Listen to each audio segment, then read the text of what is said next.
you're thinking about going gray, or you don't know, or you're unsure about going gray, here's some things that I have learned about the transition of going gray, the good and the bad.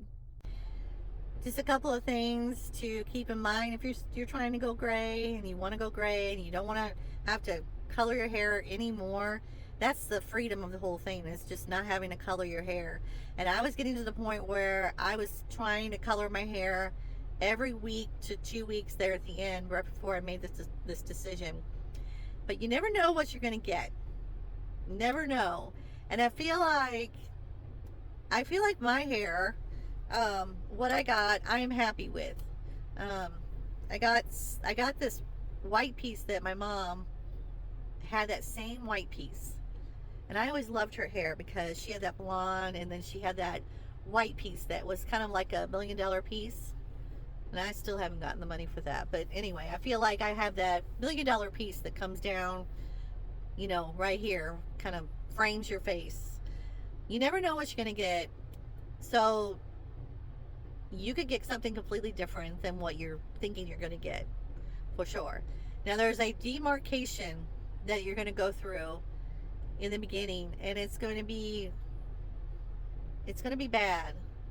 Yeah, it's not going to be a good thing, because it wasn't for me. I had medium red hair, like medium red brown hair, and it was more red than anything. My normal hair color was a red, not like freckle red. It was like more of a red, blonde red. Yeah. So trying to get rid of that it was horrible for me, for sure. So after like 2 inches grew out, I had to do something. So I do not recommend what I did to anyone at this next step at all.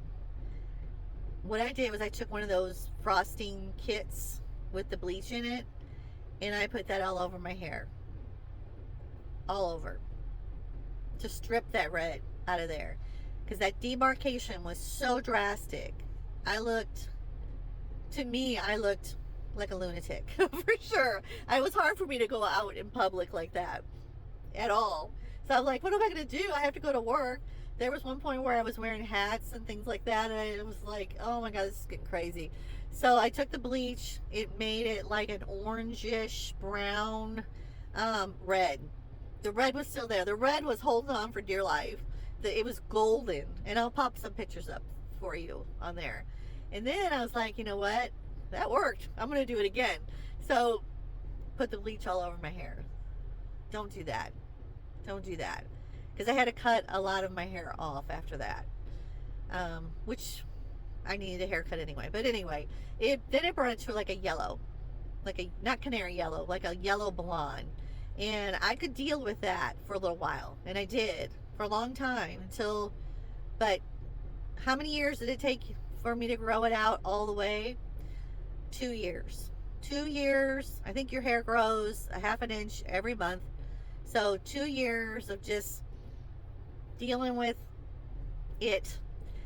But I think in the long run, you'll be so much happier not having to dye your hair, with products that are really not good for your scalp anyway. But yeah, and I've been every color. I've been dark, I've been red, I've been pink. I even had pink in my hair at one moment in my life. Yeah. Yeah. So, and then take notice that, before this video is too long, that your clothes, like what you wore before with your hair color, a lot of times your clothes color will change.